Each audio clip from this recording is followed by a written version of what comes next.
How y'all doing today?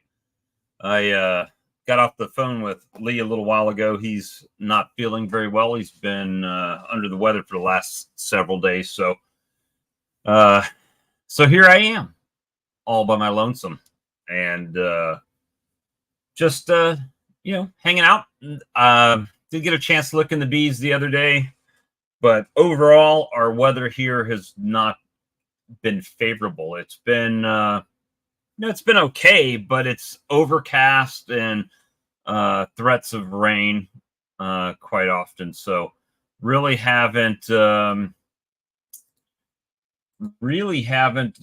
much with the bees, just because the weather. You know how my bees get when the weather's a little bit off.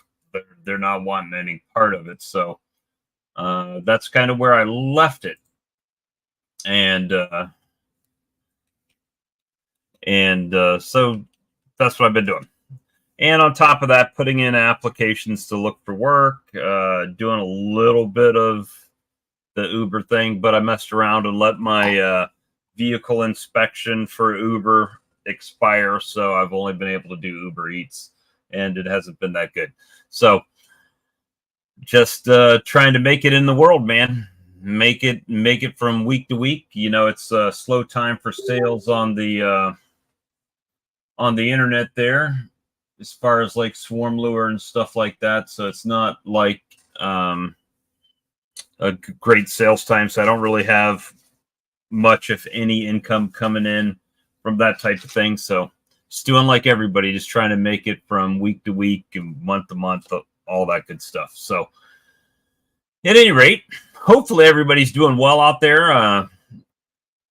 And yeah, David, that was kind of my thing too. I mean, I was not terribly disappointed, but some colonies I haven't been able to, like one colony in particular, I haven't been able to get a queen in the box. So again, I tried to add some, and I don't know if it's dragonflies or what that are picking queens off. That might just be a lost one. Some of those nukes that I made with Jose's queens, they just didn't make it. So it's kind of disappointing from that front, but you know, what can you do? I think I've lost two hives that were in 10 frame deeps, and probably 6 or 7 nukes that were kind of, just weren't growing for whatever reason. Now, with that being said, it had been 2 months since those queens came and they were introduced, and they just never did good for whatever reason. Whether it's I made the splits too small, they just never really blew up to do their thing. And or I took a queen and moved it to a 10 frame. So I mean, just not a lot of success on those queens that came late May. So couple things I did put. If you haven't seen it, I did put my honey on my website. I have a lot of people, specifically on Facebook, that ask me about shipping honey, and there's no good way to do it. I mean, I had a friend of mine want some honey in Barbados. He's an American, but he was a dentist in Barbados, but he wanted 3 pounds of honey. Well, that's great. That's $30 in honey, but $50 in shipping. So it's $80 for 3 pounds of honey. I mean, it doesn't make sense to do it that way. So, the new yard, I haven't been out there because of the weather. I went out there last Friday when we were coming home, and everybody looked like they were flying. So, I mean, they looked to be doing good. So I just, went back, and I haven't been back and popped the top on them. So I assume they're doing well at this point, but the weather's just been kind of dismal. And it hasn't rained, but it's just been that gray skies, it just doesn't look good. And And so just doing okay, you know, I guess at this point. Yeah, the vacation was pretty good. I mean, we went down for a week. We stayed in the temporary lodge there with my daughter and son-in-law and grandbaby for a couple of days until their new house was ready for them to move in. And then we moved everything over there, got it set up, you know, put beds in and stuff. So yeah, it's pretty good. I enjoyed it. I enjoy, I mean, I even got my grandson. How could you not like that? You know, when he opens the door and he's looking at you like, "Hey, what are you doing inside?" So, so it's pretty good. So yeah, I mean, everything looks to be doing pretty well. Looks like Todd's out at the farm there, and let me see. Talk as long as I can, and I'm a pretty good speaker, but I'm picking up a little bit of I've got a friend out in California wants me to do some voiceover work for him for his YouTube channel. He does a faceless YouTube channel, so he wants some, you know, he'll provide me scripts and I'll read the scripts and then he'll put them on his video. So, you know, it doesn't pay a lot, but it's helping a buddy out and, you know, putting a little bit money back into the tank here. As far as hives being sold, I haven't had anybody really want to buy any colonies this time of year, which I don't totally disagree with. But, you know, it is what it is. We'll just do what we can. But at any rate, I'm going to drop the link over here. If anybody cares to join this evening, they may. And we'll talk about whatever we talk about. And we'll just call that. Okay, so it's pinned up on the stream there. We're getting closer to a winner on the Swarm championship. Right now, it's not even really close. Let me see. Where is it? Travis Tyler right now is blowing everybody out of the water. So right now, if I had to give it away right now, Travis Tyler would be the winner. I mean, I've got 1, 2, 3, 4, 5, 6, 7. I got about 7 of his swarms to add to the list. Plus, he was already in the lead, so he's probably 8 or so, at least 8 ahead of everybody. Yeah, so no, not yet. He hasn't even learned his own sleep cycle yet. We will. Hopefully, we'll get to that point to be able to teach him the life cycle of the bee. We've, as you can see, I'm wearing different glasses, my spare set, because my other ones have just become so bad you can't even really see out of them too well. It looks like you're always in a fog because of scratches and everything. So, I haven't gotten. I mean, I had a few swarms of my own early, but like they were not big swarms, and they weren't.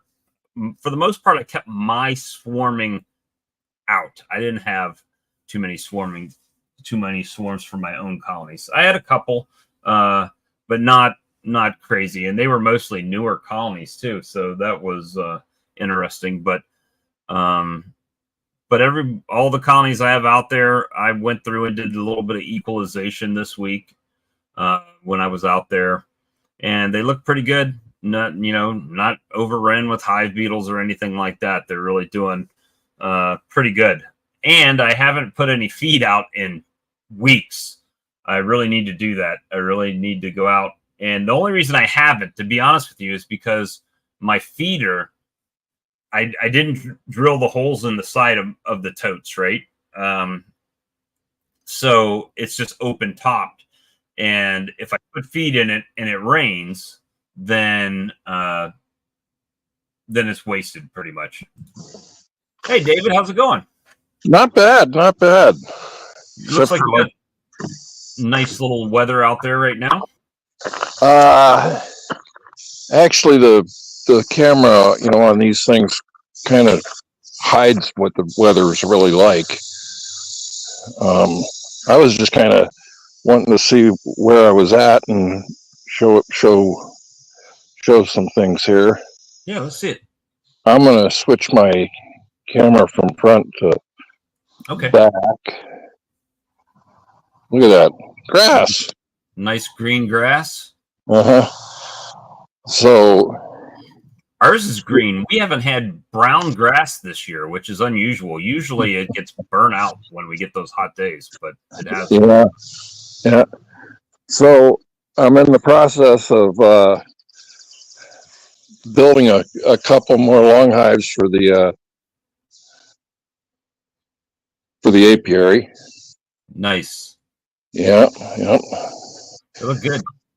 And the apiary is way over there. The shed, that's one thing. But what was delivered, today is Tuesday, what was delivered yesterday, the building, is the this little building here. I've been thinking about something like that. It's going to become my honey shed. Oh, nice. Yeah. What dimensions is that building? It's 12 by 20. Okay, it's 200 and 12 by 20. Yeah, 40 square feet. Yeah, and as you can see, nothing's in it yet. I do have some shelves. So that one wasn't pre-wired for electric then? No, I can do that myself.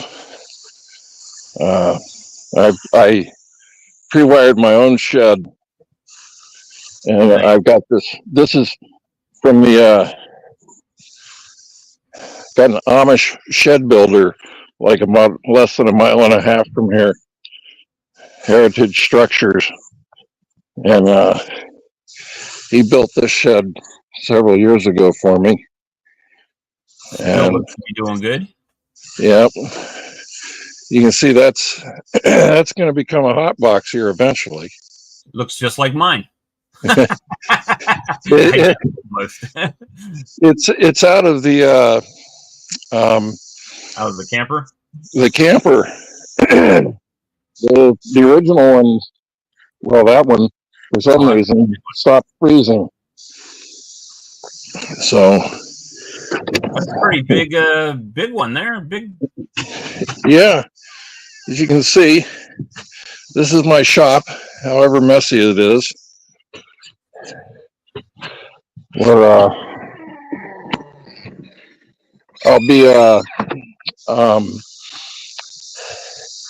vacating this end of the shed. It's about 36 feet, I think.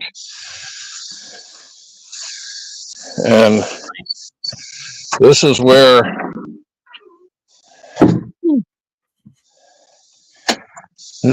I got a hot box right now.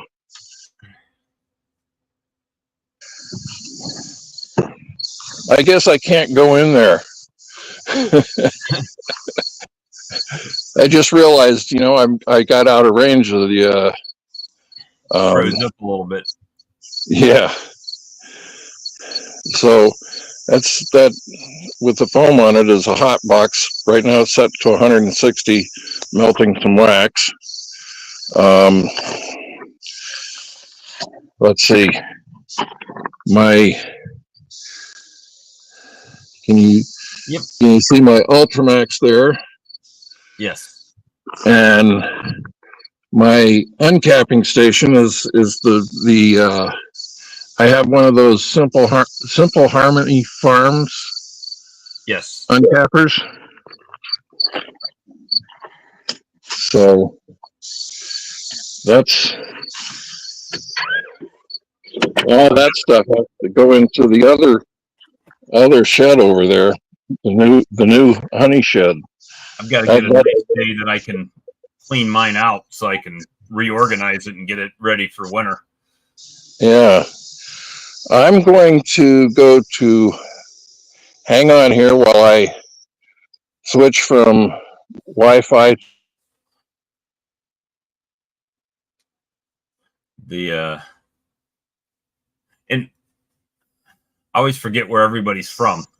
There we go. Where are you located, David?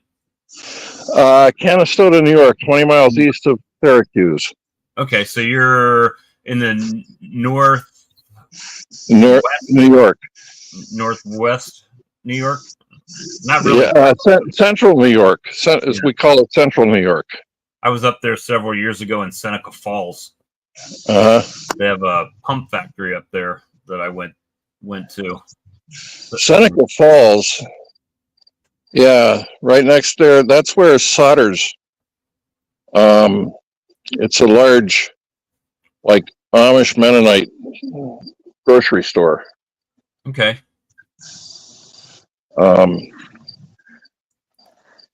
That's the. I like that. Bees at work. I found that at what's that store? Hobby Lobby. And as you can see, I probably should open that entrance up a little bit more. Looks like you got some queen mite dials going on there. Yeah. I don't know how accurate they are. I don't keep them up to date. As you can see,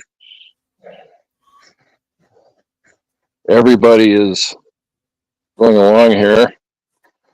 I'm wondering about this one because I've seen those, and this one, the last two times I'm out here, I probably should put another box.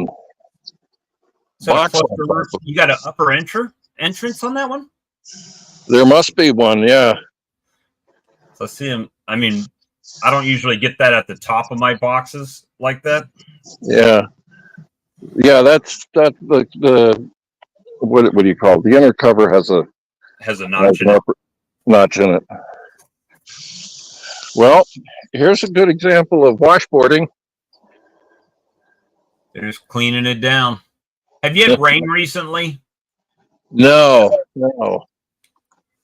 I had a theory that they were collecting moisture off the front because nobody really knows what they're doing there. But yeah, I have a feeling this one's a dead out. Yeah, I can almost tell by the on the landing board there. Yeah, that's the signs of a dead out. They've probably been robbed out.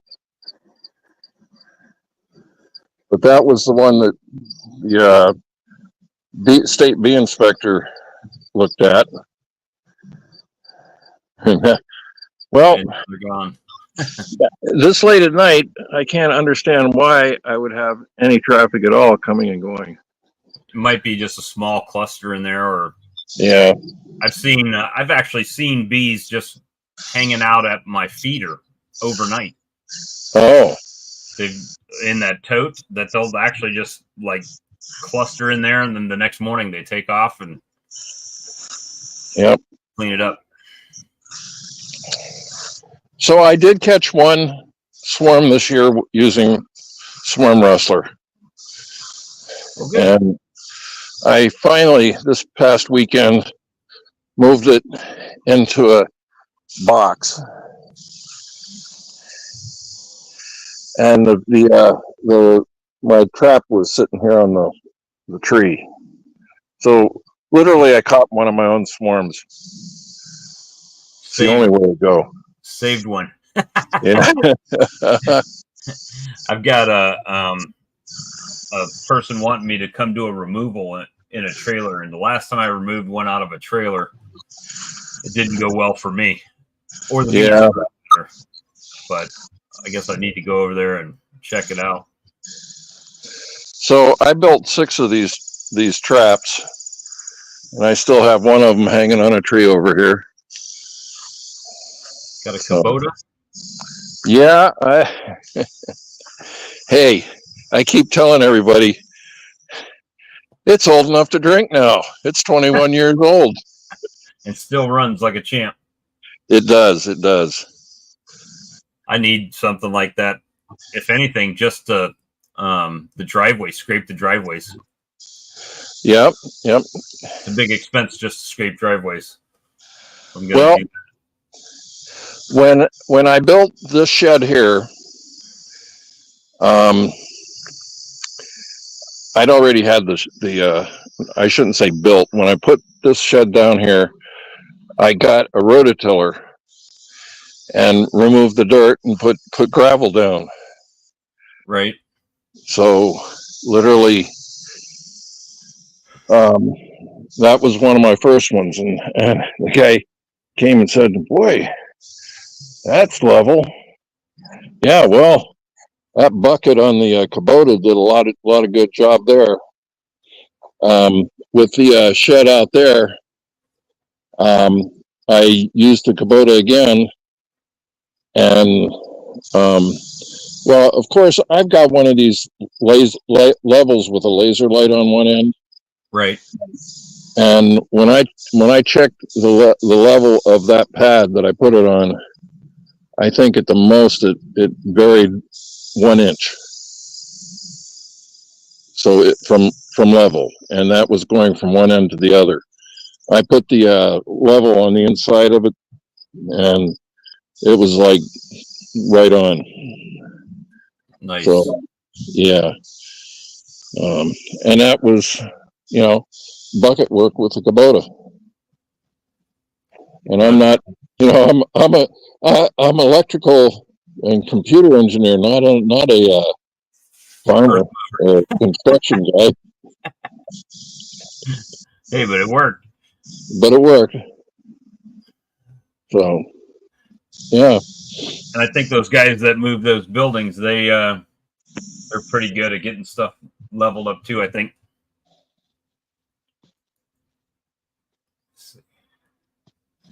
Charlie says he'll be here in about 15 minutes or so. So see how that turns out. So that's a little tour of the Lewis family homestead compound. So how many colonies are you running right now? Right now, well, if that one box is empty, I've got 15. Counting the swarm trap, or the swarm that I caught there. Were you able to have a pretty good honey harvest this year?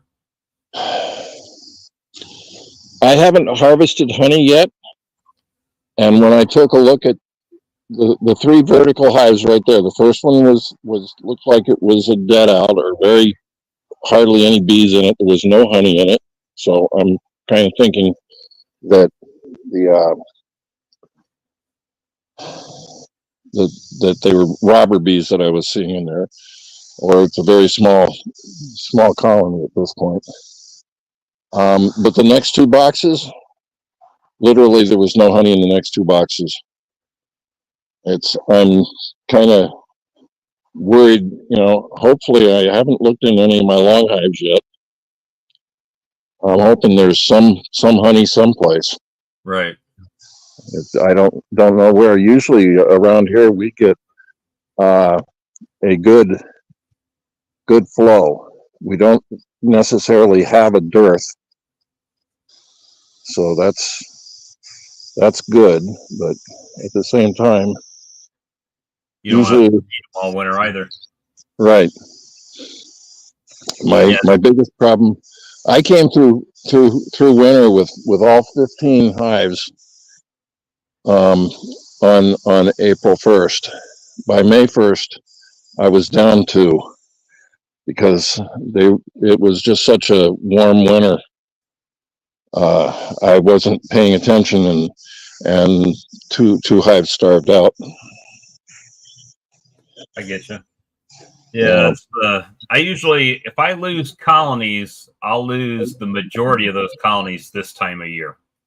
From hive beetles, wax moths, just them not being strong enough to protect themselves, right? So Yeah. so far this year I haven't lost that many. Yeah. So that's of my production hives. So that's a good thing. So you know, and the only thing I've used this whole year so far has been the Appy tablets. I haven't used any other form of treatment, no oxalic acid, no Apivar strips, nothing like that. So it's been pretty good. I'm kind of doing the sacrificial lamb thing on the tablets all year long to just see how they do and give an honest opinion. And right now, I mean, I can't complain.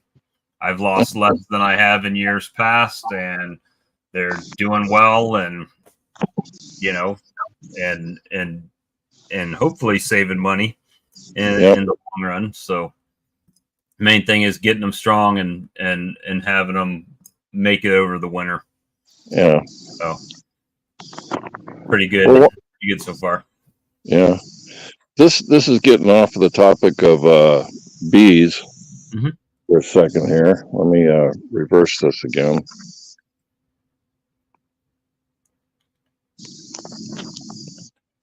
Raised bed gardens. Yeah, these guys.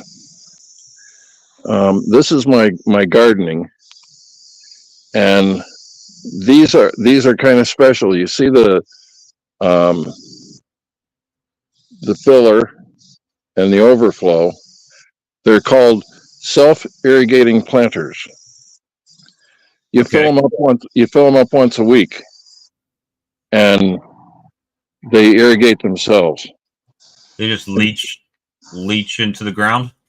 No, they don't leach into the ground. They're basically like a cheaper way to have built, an easier way to have built one would have been to get a watering trough from Tractor Supply. Yep.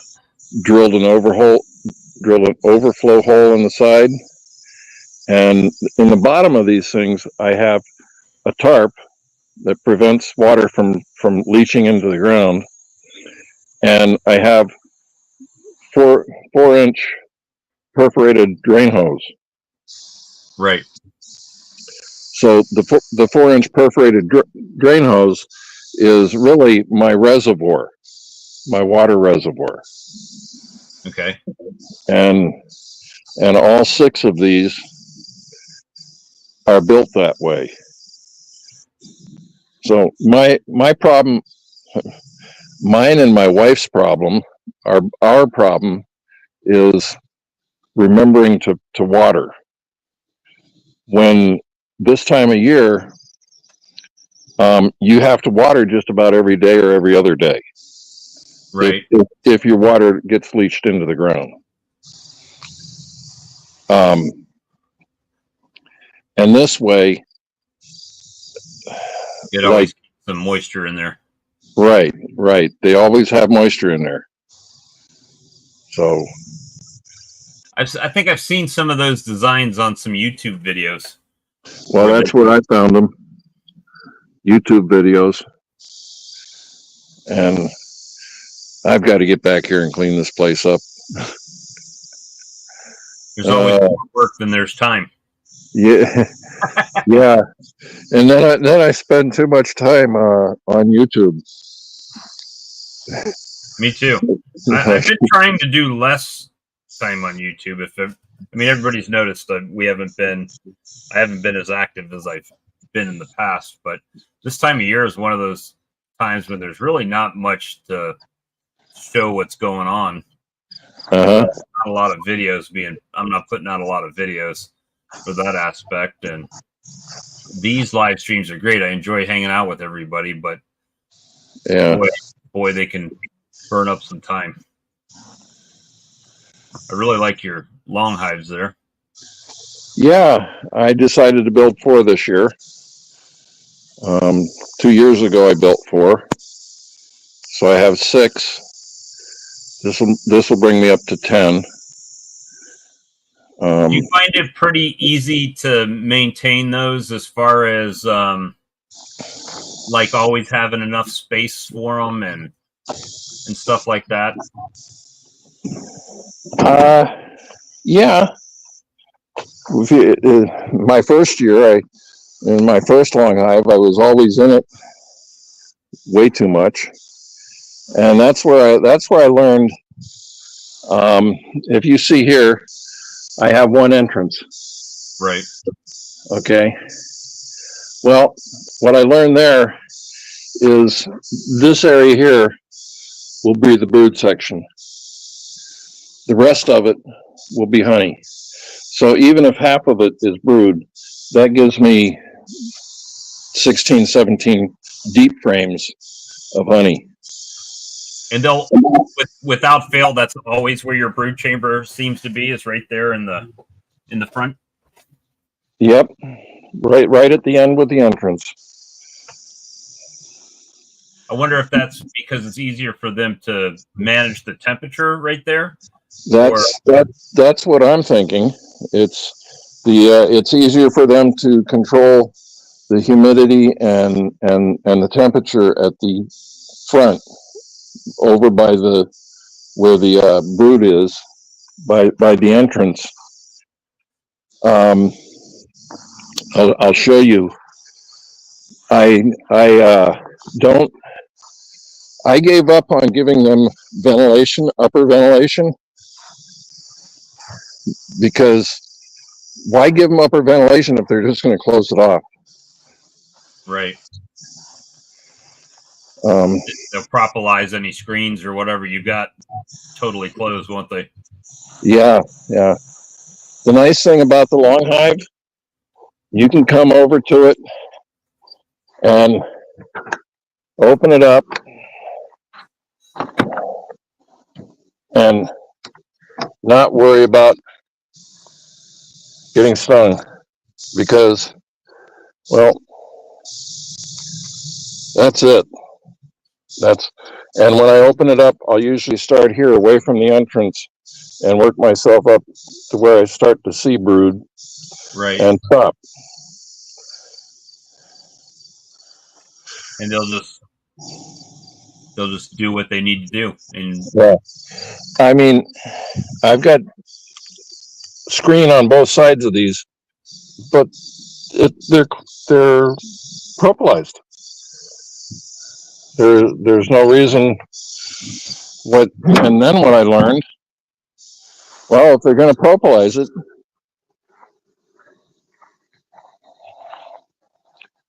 let's see, these are easier to open up because I only have one notch on them.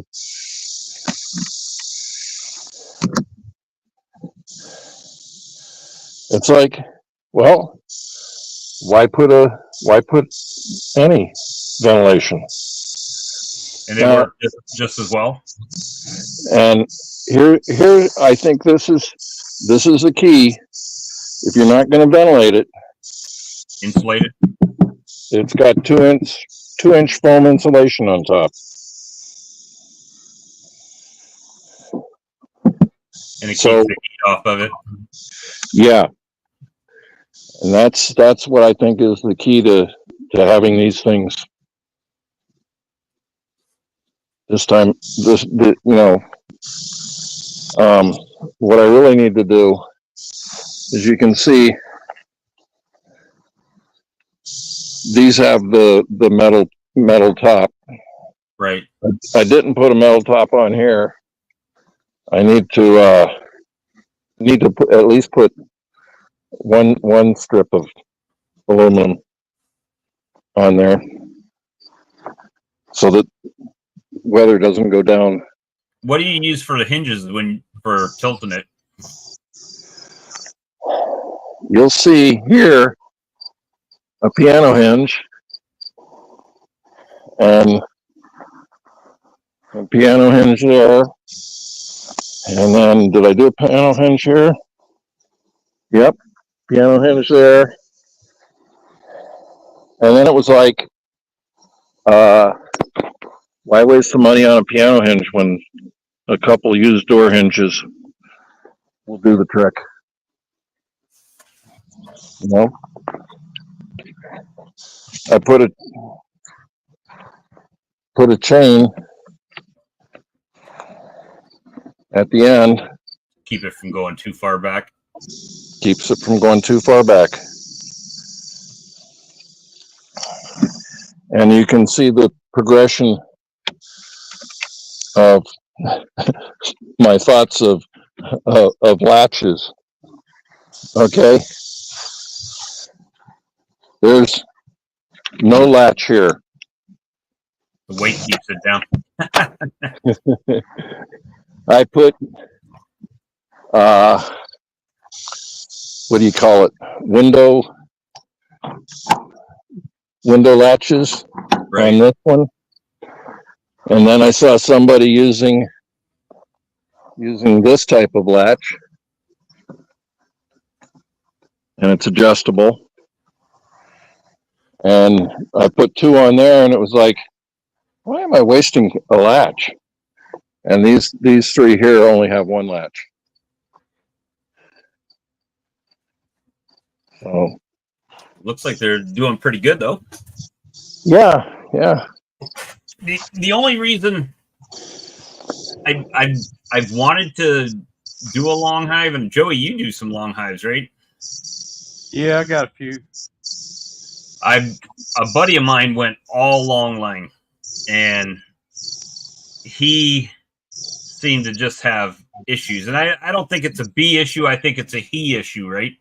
Because he just doesn't manage his bees. He just kind of lets them do, and then calls me with questions that he has on. Get Todd down here too, but he's out in his bee yard as well, and then moving them when he needs to relocate them. That's a hefty job when it's full of comb and honey and bees, and he's trying to load them on a trailer to move them out in the country. That was his thing. So I was like, man, I don't ever have anyone to help me move, and I don't have a trailer. Like, that was well. You saw the Kubota, right? Yes, sir. And down here, I don't know if I'm getting this right. I have bucket forks. Oh, okay. So I can literally put those on the bucket on the Kubota and move a hive anywhere I want to, provided I don't want to leave the area.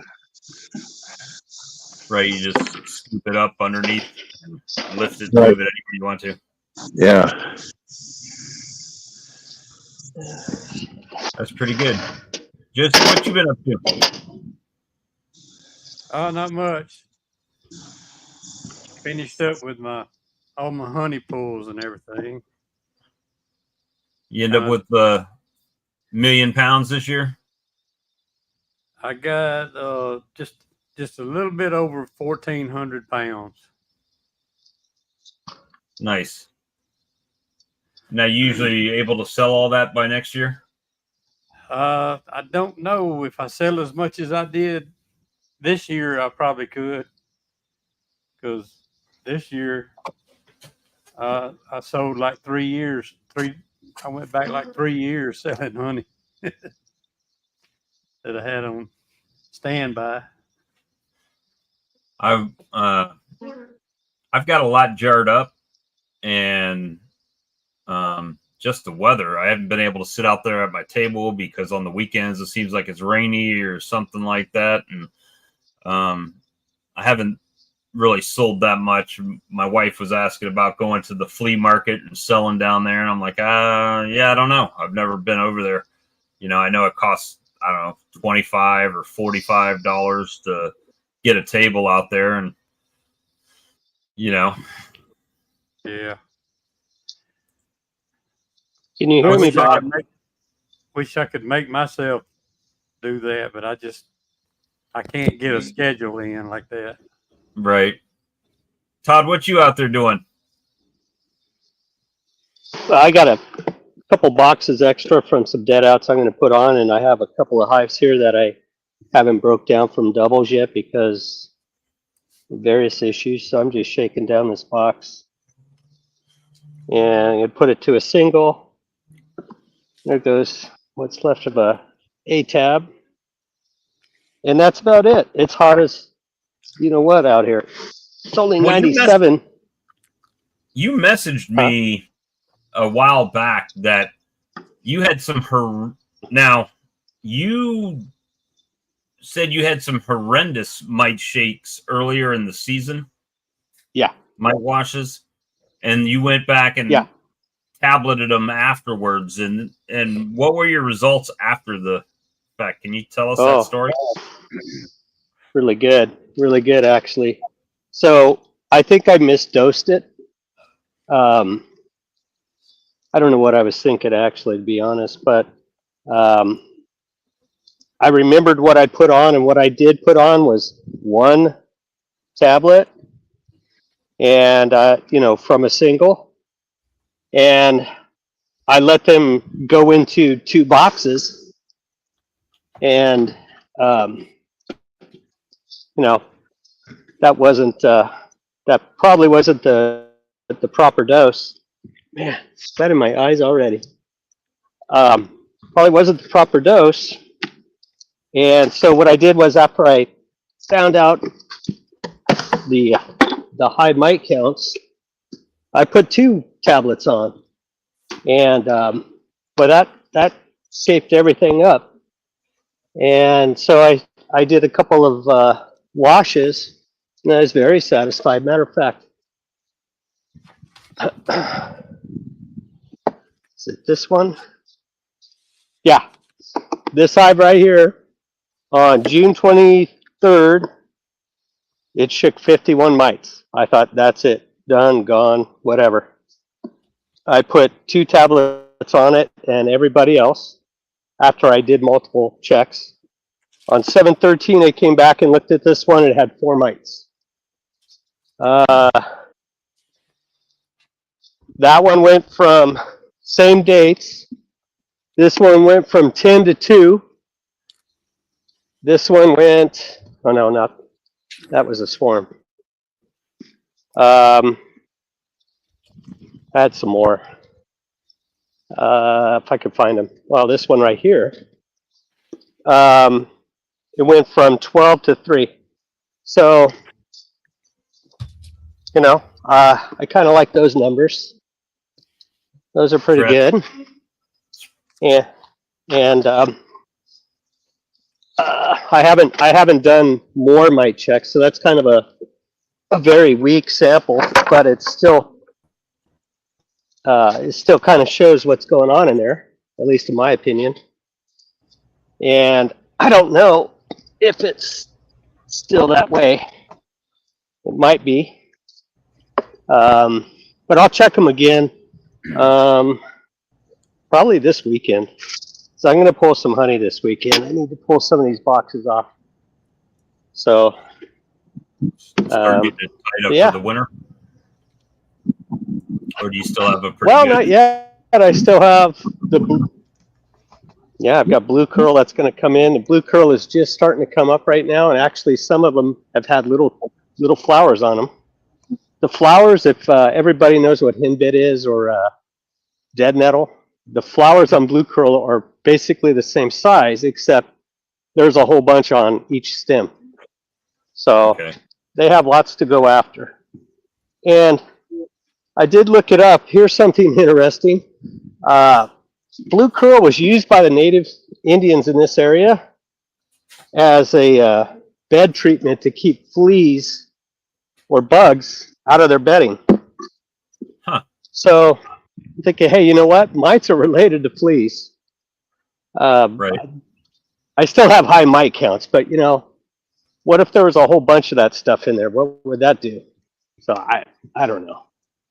But anyway, that's what I'm doing. Not a whole bunch. I'm really just sweating my butt off more than anything else right now.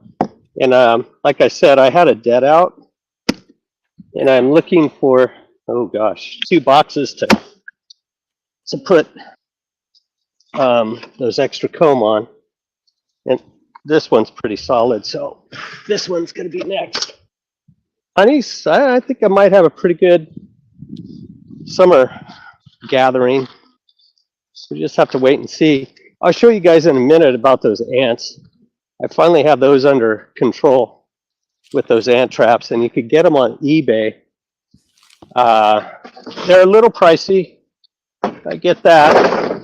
But if you have ant problems and you've tried a lot of other things, these might be your ticket. Maybe, maybe not. I don't know. But that's, I do the Mike Berry method. That's how I do it. So, something to think about. If you go on eBay and put in the search bar, what the hell is it? Beehives / pet food ant barriers, they'll come up. A set of 4 is $12.50. So I put them on each corner of the pallet. But if you had a long, let's say, you could see me, right? Oh yeah. Can you see me? Okay. Yeah. So if you had a long stand, let's say you use 2 4x4 posts, the 8-footers. Like I do. All you need are 4. Yeah, all you need are 4 of those oil traps, because you put one under each end of the 4x4s, and you're up on, well, most everybody uses cinder blocks, so you put those on top of the cinder blocks, and then you put the boards on top of the traps. And what I did is I did it on a 4x4 stand. I drilled a little hole on the bottom of that 4x4 that fit the top of the little tower that I'll show you what it looks like. So that board kind of fit. It didn't just slide off. It would have to actually be pushed pretty good to slide off. So this is easy. I don't have to shake the bees down. I just have to put the box on. So anyway, I am now under control with the ants. The only problem I would have is if the wind blows the straw that's on the ground and blows it up into the black widow webs, which I have a solution for that, and that's my Webster. They call it a Webster. And I just run it through underneath the pallets in those spaces where the forks go from a forklift. And boy, they don't like it, but it will pull out all the black widow webs or any webbing that's hanging down. If it's hanging down, this straw could get blown into it, and then they use it as a ladder, and it'll take them probably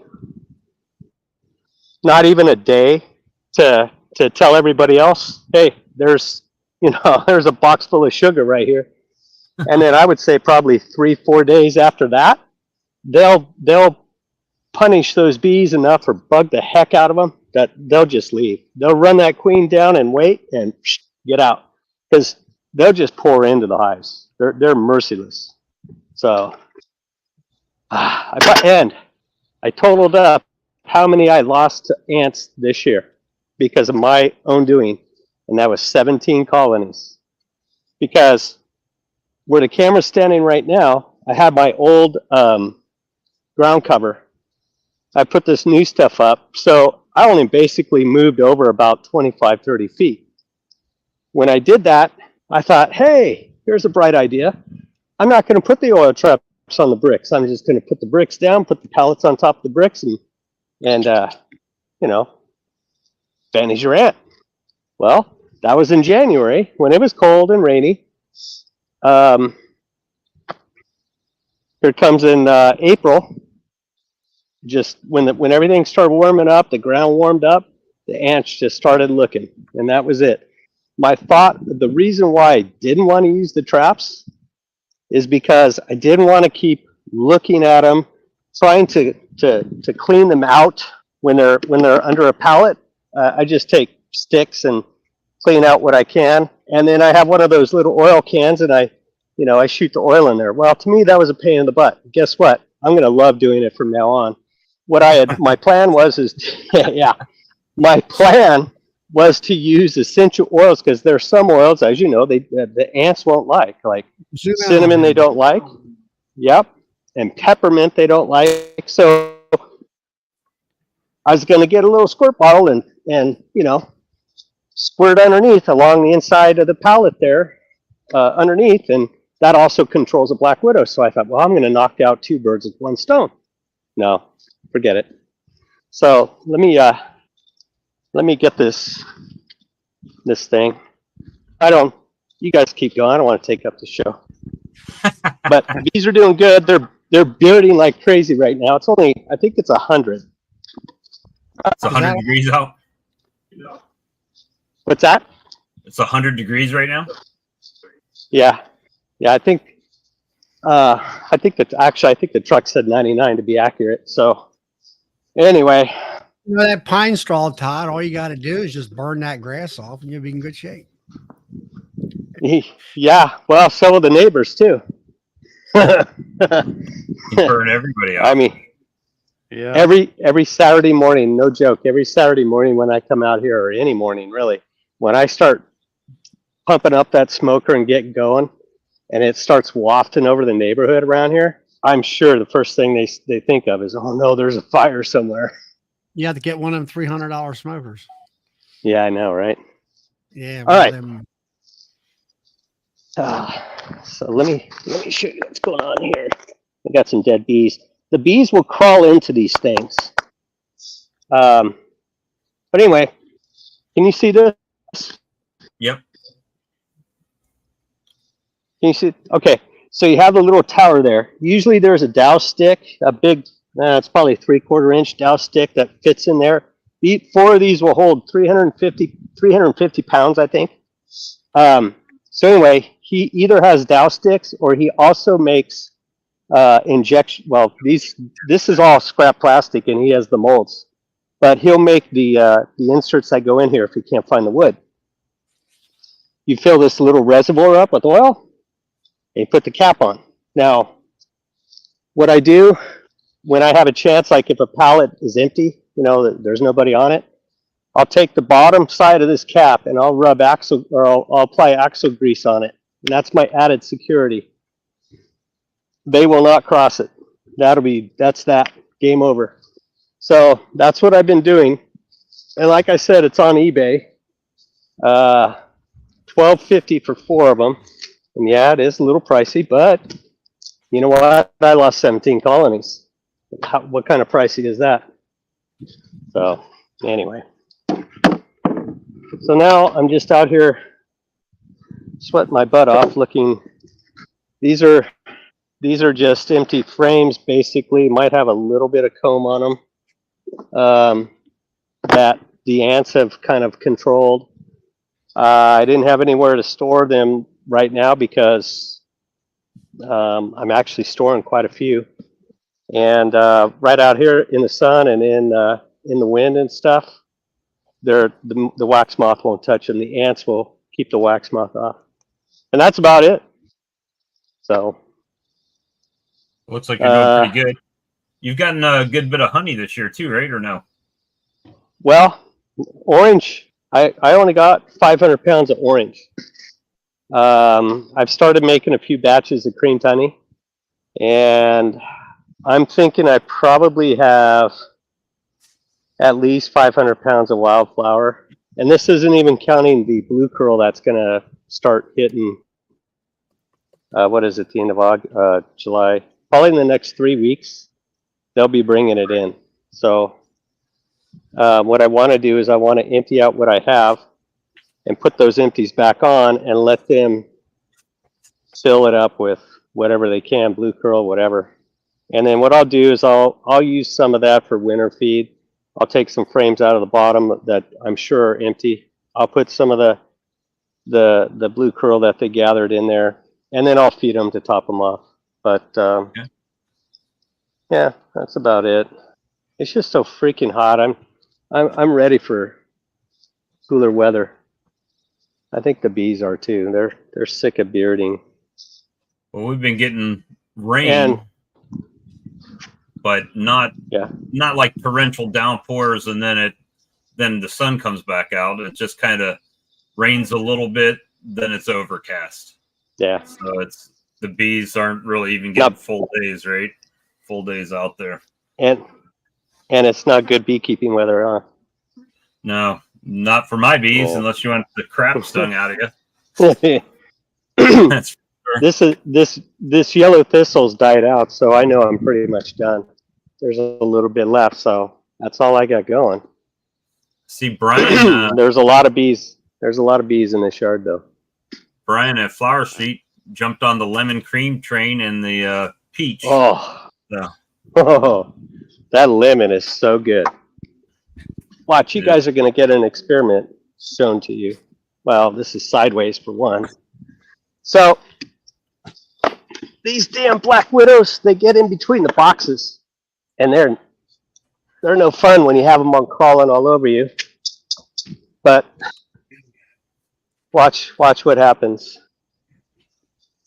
So I push this thing all the way through the front, and I bring it back. That had just a couple. I do it on the other side of that cavity, and then I do it on the other half of the pallet. And they'll be on me here in a minute, because they do not like this thing. Oh, see, here they go. we can't see it. Too far away. So, oh no, did you miss that experiment or Well, I see we see you demonstration? using something underneath, but we can't tell what you're doing really. They're stinging the crap out of it right now. They are mad. They have that tone, you know. They're not liking that. And I think I'm about done. All I had to do is put a couple boxes on, and that's it. It's just too hot. Doug, you got Canadian skyscrapers in your bee yard now? Nah, I don't, you can see the one way down at the end. That's 4 boxes. These are 3s. I have 3s basically. I've got 2s. I got some that were singles. They requeen themselves probably because I rolled a queen. Like this one right here was a single, and last weekend they've gotten big enough where I've added a box on top, but there's no excluder. So, and this is just for shade, just to kind of help them along. This one right here, the video that I did where the comb melted, I had 2 boxes on here, 2 more boxes, and it basically just flooded down to the bottom box. There's still a queen in here, but this is going to be an experiment hive. There's probably just a little teeny softball size patch of bees right in the middle. I don't know if they'll make it or not, but I'll just see what the heck. You know, I'm not losing a lot of equipment. The other two boxes that were on here, 2 on each side of the walls, completely melted. I mean, the wax just went. It got to the excluder, and the excluder slowed it down enough where it just it turned into a big wax cake. Right. But yeah, it was crazy. So they got robbed out too, but they didn't get the queen unless that's a virgin. I doubt it, but you never know. Well, it's not a virgin now, but maybe they killed the queen and a virgin flew in there. I don't know. Who knows? But they got That's a queen. about it. They have a queen, yeah, and she's laying. So we'll see what happens. Doug, how's things Yeah. up there? Not too bad. You got those Canadian skyscrapers in the honey yard now? I saw a picture from Ian's yard, and they're all as tall as They're me. coming down. Starting to pull honey boxes now. Yeah, we're pulling. Yeah, we're pulling them down now. How'd the styrofoam I got a bad hives do? connection here.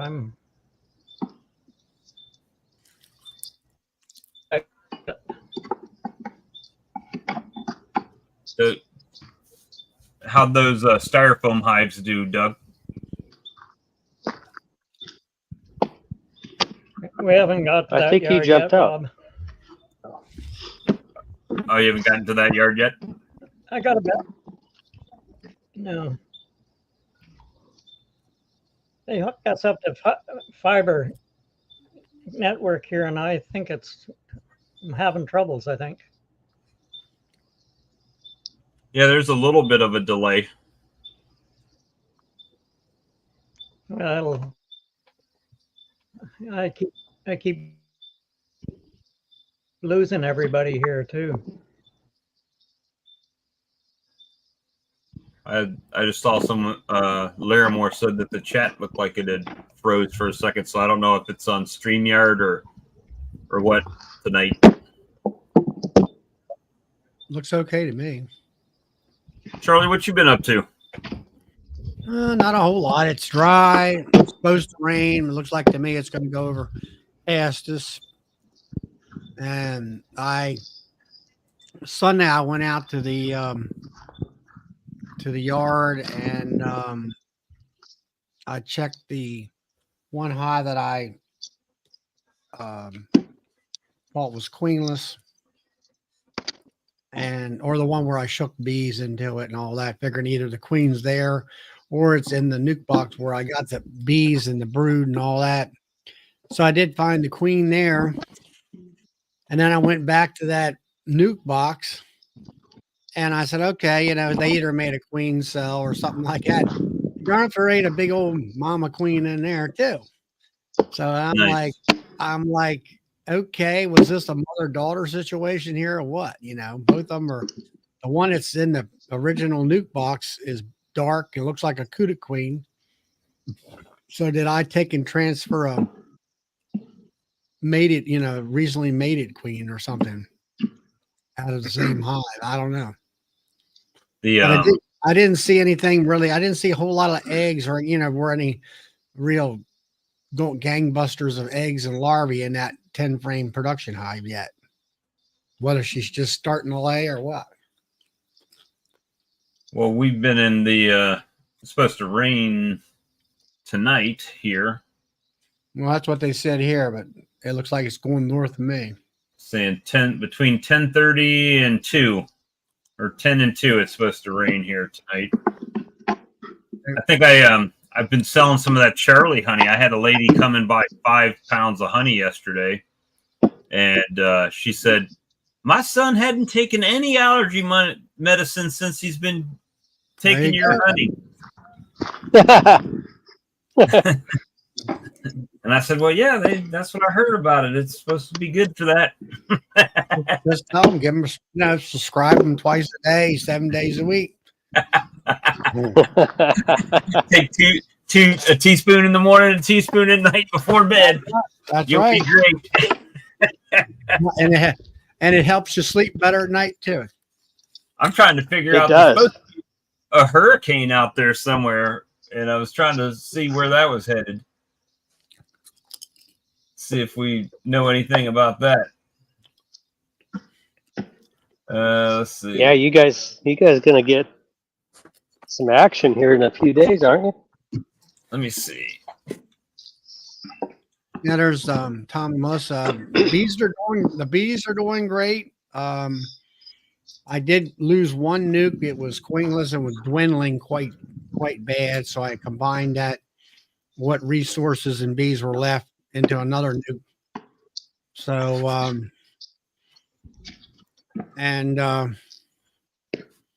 so anyway, things are doing well right now. It's just hot and dry. I did go out there, I guess it was yesterday evening. It was late and it was not quite, it's supposed to get like 95 plus the rest of the week. And I borrowed a friend of mine's electric weed eater and I trimmed. Yeah, I hope that sucker comes up the coast. We sure do need it. Well, it looks like it's coming. Projection right now is like straight through my backyard when it comes up here. So we'll see.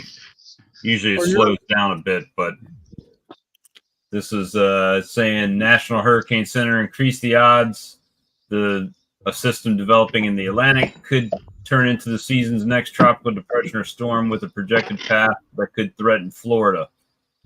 So it looks like if this is the thing, that the eye would go like right off the East Coast. So, of course, then you got Florida, Georgia, South Carolina, North Carolina, straight up that way, or it'll turn back this way. But yeah, so that's the next thing on the agenda. Making sure my hives don't blow away or trees don't blow onto the hives, right? So, like I say, Today's the everything first day we didn't get rain for a while. You haven't we gotten haven't had rain? any. We haven't had any good rain Not for today. a couple months. It's Well, rained every day here, but today. it must have rained every day I was in Florida, because it rained every day down there. And when I came back, I had to mow my grass that I just mowed right before I left. So it's definitely something. And I mean, our grass this time of year is normally brown, right? Burnout and everything else. It's green like the spring right now. Matter of fact, the farmer field that's close to my yard, it's actually got plants. I mean, nice green plants all over it now, as far as but no flowers. The one down by the out yard, it's flowering, but I don't know what they're growing. So I don't know if they're growing soybean or I wanted to pull over and take a picture, and I felt like, yeah, I might get shot. Why is this guy taking pictures? What's out here, you know? So it looks, I mean, that stuff looks to be flowering. So we'll see what happens out there. I need to go out there. I just haven't had a day where it was nice, you know, nice enough to go out there where it was sunny. It's always just overcast, gray. It's been sunny. You know how my bees act when it's gray outside, or they don't need much to act full out in my bee yard. Even one of the colonies I thought was a pretty mild colony, I cracked it the other day, and boy, they didn't like that at all. So, Yeah. That's Todd. Put us in his toolbox. That's me. Yep. But, I had a lid on leaving out here. like I say, I got right now the count's 27 hives, and they're all queen rate. Honeybee compound, it's little white flowers is what it looks like. So I don't know if they've got cotton or what they've got on it, but their bushes are probably maybe this tall right now. The plants, well, maybe I like soybeans to me. Could be. I don't know if the bees do anything with that or not. Some people say they do. Some people say they don't. It's on, you know, it's like Jeremy out there in Texas. You had cotton. You had old time cotton, which will produce nectar. New cotton that's been developed won't do that. Soybeans, the same way. If it's a hybrid soybean, forget it. There's no nectar there. Well, maybe some of the wild stuff. We'll see. When I go back, I'll be able to tell. I'll be able to look in the box and see what their stores look like and everything, and see if they're bringing anything in, right? Or if I got to drop some feed on them. The homeowner, actually, they were getting bees in their goat feeders, in their goat waters. So he put out some buckets. Hey, Brad. Hey, Brad. What's going on? Good to see you, buddy. You got a sunburn? If it is, it's from the smoker. From the smoker? Yeah, because I just got Who, in me? from the bee yard. I waited till the sun went down, and then I went working it a little while. How's your bees doing? They doing good. But I came across I've never done before. Y'all might know what's going on. I had 16 queen cells that I put into some mating nukes. Well, I had 3 that I didn't have nukes made up for. So I put them in my incubator, and they hatched out. Mm-hmm. And I gave them the same day they hatched out. I gave them all some honey for them to suck on. Then I went, pulled 3 queens out of my Apiary hives that I raised this year. Made some nukes up for them, and I was gonna divide that Apiary hive in half. Put 2 of those virgin queens in there, and then I put another one and another one. Well, I just put them in a regular queen cage, and I plugged up the candy in because I was just gonna leave them in there for 2 days and then go release them, because I had just did it. I didn't want to throw them right in there right after I just pulled the queen. Well, 2 days later, I went back, and each one of them 3 queen cells, the queens, not virgin queens, were dead. Really? It's like they didn't try to feed them or anything. They just let them die, and in 3 different hives. Huh. Now, maybe I should have put a candy plug, and that would have helped them draw it to them more. But they were very healthy virgin queens. I put them in a cage, and I'm talking about the next day when they hatched. I put them in there the next day.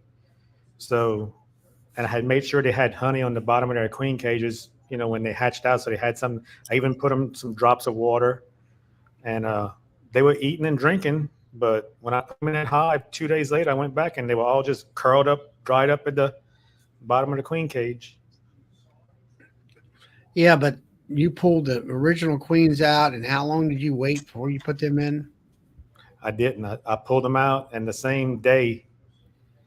Well, it was that afternoon. Like I made the nukes up with those 3 good queens that morning, and then that afternoon when the sun went down, I put those virgin queens in there, and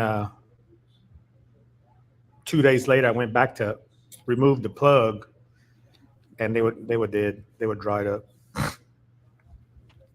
So I mean, it's not like they could have stung them, but they just didn't take care of them. Yeah, didn't feed them. Yeah, they didn't feed them. Did you see any queen cells in that hive? No, they hadn't had. Well, I take that back. The 2 days later, they had started to make little tiny cups. You can see where they just started the cups. But matter of fact, I left those cups in those 3 because I just fixed me up another hive this afternoon. A starter finisher hive. I moved the queen to the top, and I put everything at the bottom that I wanted. And I'm going to go back in about 5 days and graft. That's right. They're virgin, aren't they? They're not mated. Yeah, they are virgins. I wouldn't have put them in a cage. I'd have walked them in. I guess I should have, but I thought they would feed them at least. That might have been still too early to walk them in. 2 days. Sure. Well, you're right, Joe. I mean, you need to get rid of that other queen's pheromone out of there. Mm-hmm. That's why I had plugged up the cage. I had no thought that they wouldn't feed them. Well, we had a discussion on this last Friday on another chat that I belong to, a local chat. Mm-hmm. And I walked virgins in a 2-frame mating box, which was totally queenless from the get-go. And the other fella says, well, he waits like 3 or 4 days. And I'm like, as soon as they're hatched out, if I can put them in a mating, in a queen, not a queen, but a box with bees in it, within the hour, I'll do it, Mm-hmm. And he said that he didn't have that good of success. And, which I've never had that problem when it comes to the mating boxes.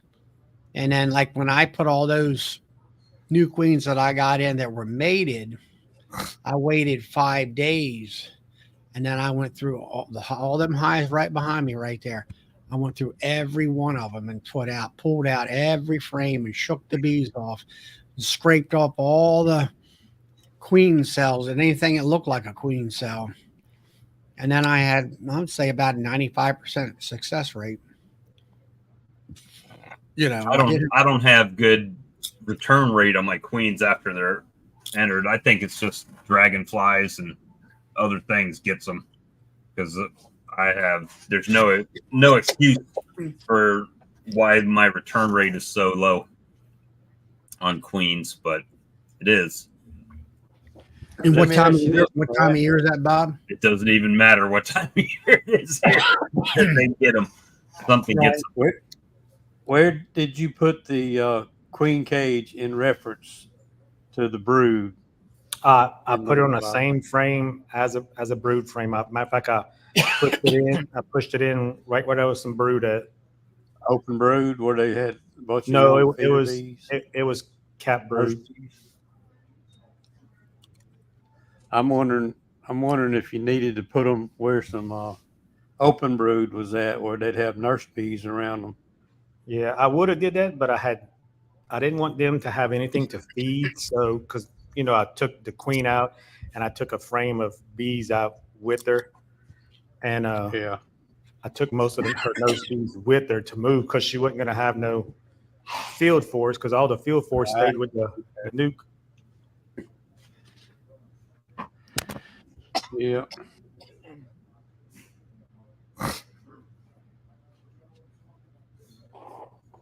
But at least I got I got 13 mating nukes that I put the cells in that they would have hatched out the next day, and I put them in queen protectors. I haven't opened them up. I'm gonna wait for about 2 weeks before I even go open them up.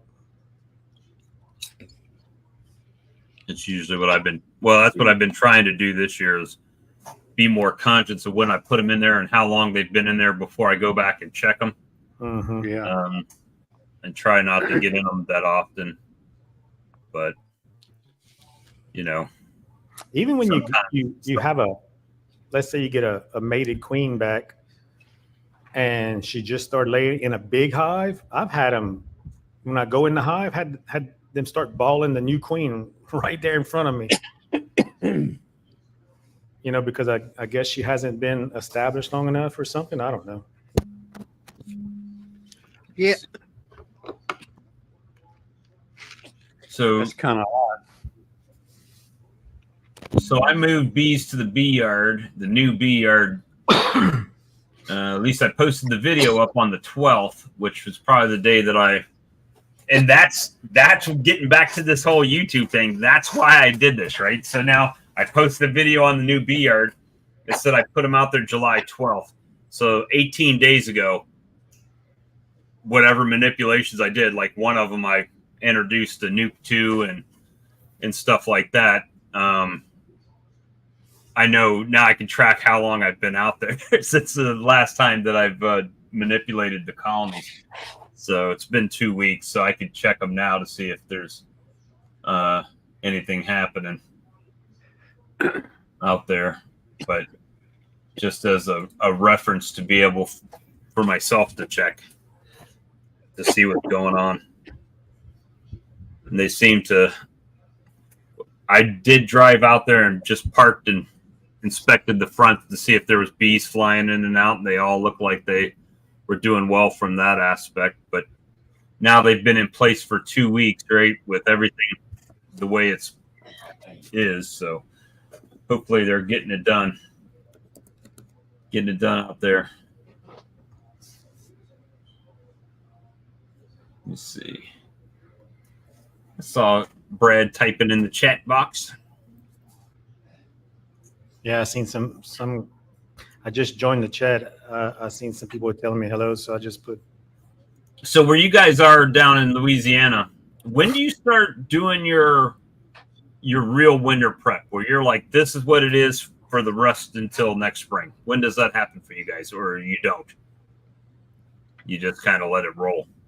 Well, I start checking around September-ish to make sure they got enough weight. I actually leave enough on the hives to get through the summer to help them through fall. But Okay. I would say September for me. Yeah, that's what I've been doing the last couple of days too. I left a bunch of hives that had, you know, a couple of boxes of honey that I didn't pull, and because I made up a bunch of nukes with new queens in May, or right at the end of May. The flow was coming to an end, and so they filled out like 10 frame boxes, but I would like to have 2 boxes in the winter. So I've been pulling boxes off the boxes of honey and putting it and make me some double deeps and stuff like that on my new hive. So Right. everybody's got, because right now the bees are actually starting to eat their honey, their stores got, because I noticed like top boxes that were completely full of honey, now they're starting to eat from the inside out on the top. They're backing up already. Yeah. So I know them singles are eating their honey out. So I needed to put them a box of honey just to get to the fall at least. Where you might get some goldenrod or something like that they can store back in there, or you don't usually get that. I do get some, yeah, around here. But it's just that our summer's so long that they can starve out before the goldenrod comes. If you got Right. because all these new queens, they going balls to the wall with the brood. There's no food. I looked in the boxes. Some of the singles today, there's no pollen. So I put pollen patties. I put my OA pads on them, and I put a box of honey on top of them. Now I'm seeing a lot of pollen come in. I don't know what it is. I got a lot of pollen in mine too. Yeah, my there's no action right now. I guess because we just had all that rain. I don't know if that's it or what, but I watched the hives today, and there's no. They're going in and out getting water, but they're not coming back with no pollen. And when I pulled a bunch of frames today, it was just like where there used to be pollen, on number 8 and number 3 frames and stuff like that. There's none. It's just they backfilling with some kind of little spotty nectar that they picking up somewhere.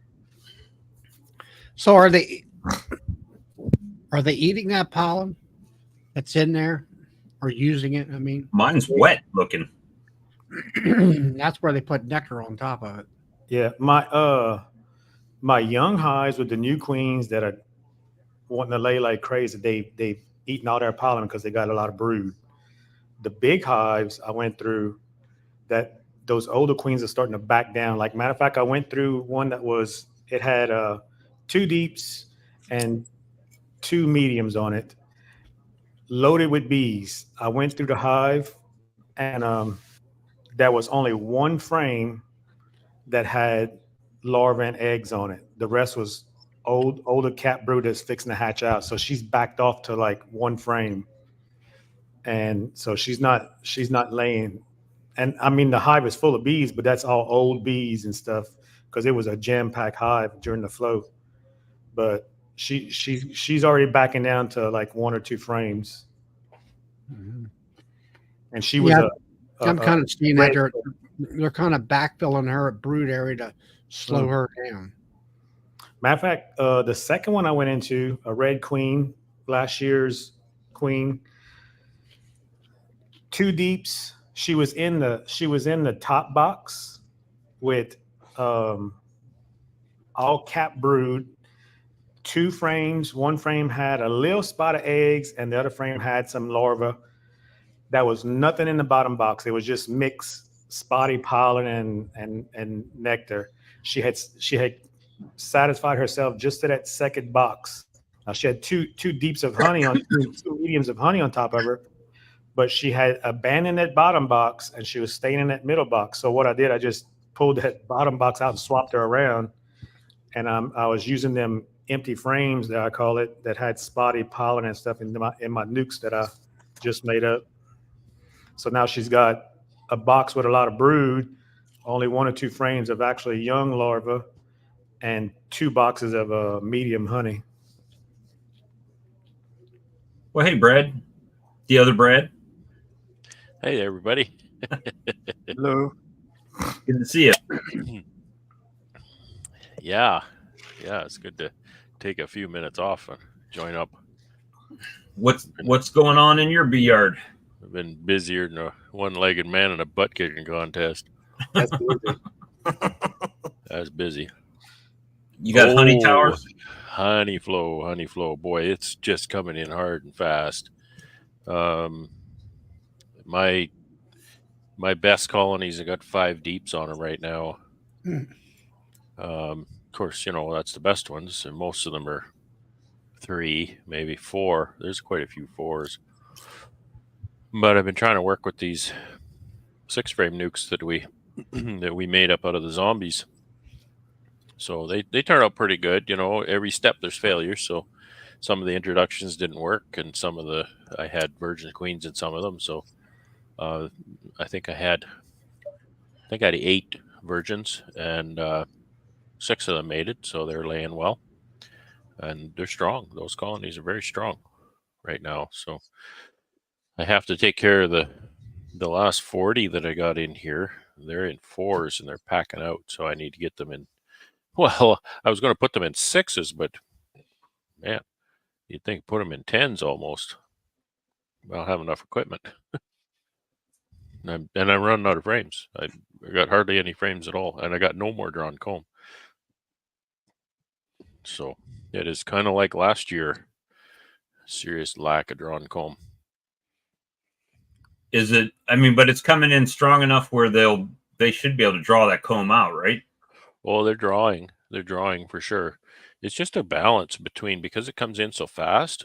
It's a balance between, will they actually take the time to draw the comb in the super, or if they're impatient with that, then they'll just store that in the brood chamber, that's dangerous, because Right. then they start to restrict the brood chamber, and then they want to swarm.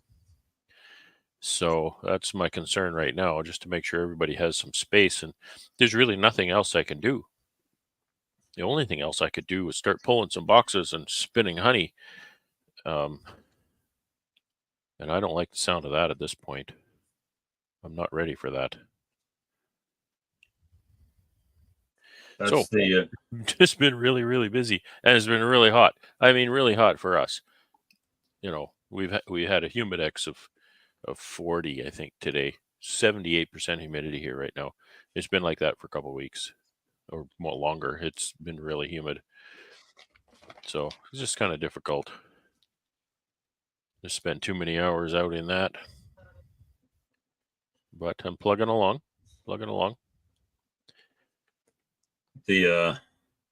Well, I mean, we were talking about it.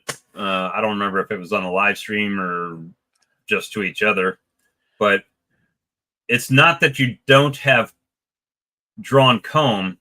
You don't have drawn comb you can use because of the dead out situation. You have so much that's there's two reasons I'm low on drawn comb. Because last year, if you may recall, I did a very aggressive cull through my brood chambers, and I pulled out about 750 frames and rendered them down because of a suspected and actually confirmed nosema problem. I just wanted to clean things up. So I haven't got those back in rotation yet. It's a big job, and it takes a long time. I'm just getting the frames cleaned and foundation back in the frames now. And then the second reason is, yes, there's probably, I was saying there's 60, 80 boxes of feed frames sitting in my shed. So, there's half a round. So 80 boxes is half a round of honey syrup. Well, right I mean, it takes 100. The positive side of that story is that you don't have to spend that money on feed this year because hopefully I can use it wisely. Yeah. Hopefully that'll help me save a little money on feed. The bad side is it puts you, because you actually, those boxes are tied up holding and storing those frames, that you don't have them to put on and let them fill with honey. Yeah. So, but boxes I have. It's frames. I've got boxes. I always have more boxes than I have frames. So boxes, no problem. Frames, that's different. I don't have the frames. Period. Let alone drawn comb. We're like I say, we're taking the. I had a box and a half of new foundation, so it's got some wax on it. It's ready to go. And so we're just finished putting that in some of the old culled frames to put on. And then I have about 300 sheets of culled foundation, but it needs wax. And I don't have very much wax right now. So I can wax some of that, but not a lot of it. So I'm going to do that. And then the next line of defense is, I have about 60 bottom bars. We could build about 60 mediums, because I have a box of medium foundation that I can use. That's got wax on it. So, I'm not quite out, but it's taken a lot of time to actually get those last few frames.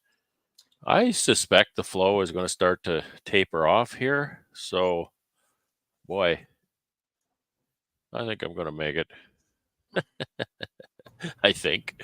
Do you have some cap honey already that you can spin out and reuse those? Yeah, frames? well, I mean that's the the worst case scenario is I start pulling some boxes of honey, which I could. My honey house isn't quite set up yet.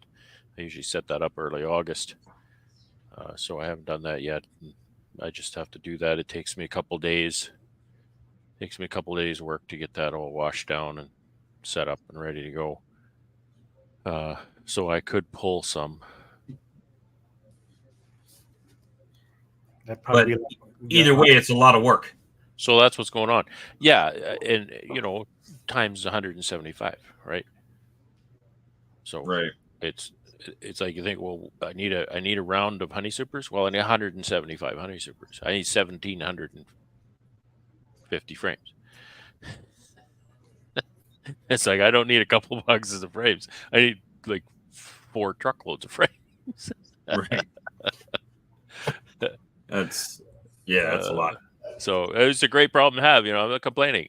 I'm just saying that's the state of affairs, right? It's that's what's whipping me. It's really keeping me going. So I guess like you said, the drawback, right, is that if they pack those boxes out, then they start filling the brood chamber and they start cycling backwards, hitting the trees, or they swarm, right? Yeah. Which seems a little bit weird that bees do that, because you figure they would be like, we can chill out now because we're full, right? We can just full. That's the big goal. Reproduction is the big goal, right? It's everybody, you, me, and everybody else. That's the big goal. So that's what they're working toward. It's like, if we work really hard, we can reproduce. And the drones are, yes, something to do. But it's such a, I mean, even if you could take, well, I mean, one box off each is 175 boxes, like you said, right? And then, I mean, I know how long it takes me to process mine. And I also am aware of the bottlenecks that are in your system. Yeah. Right. So it's like, yeah, okay, so you pull 175 frames. I mean, that's a lot boxes. of honey. 175 boxes. Sorry, 1,750 frames. That's a lot of honey. Yeah. And as far as I'm aware, your current system wouldn't allow you to pull or harvest all that honey at one time, because you have the bottleneck of having your filler, right? Well, yeah. There's always bottlenecks, and yeah, it's not just that, And then you're looking at, well, I can go out and pull a couple frames and drop a couple frames in, which is more time and more effort. So yeah, I get it. And I made those boxes. It's not just, I'll take a box off. Those boxes are on the bottom, right? Right. So it's like you're definitely going to have the hive lifter involved. So you're pulling 4 or 5 deeps off of this hive, setting them down, and then pulling 2 or 3 or 4 off the top of that and putting them back. Man, I'm getting too old. I can't just do all of that in one day, And before anybody suggests that, I already did. Well, why don't you spin out that feed and then feed it back to him? And he was like, well, that's a lot of work. Well, if I'm going to spin out feed, why don't I spin out the honey? Right. Right. That's true. Yeah. I don't know. I just, I didn't spin out the feed,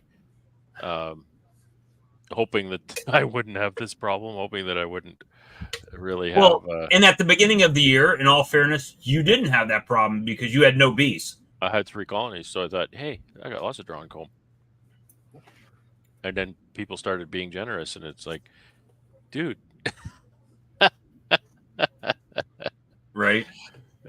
So I'm back in it now. Like, I'm really back in it. It's kind of crazy.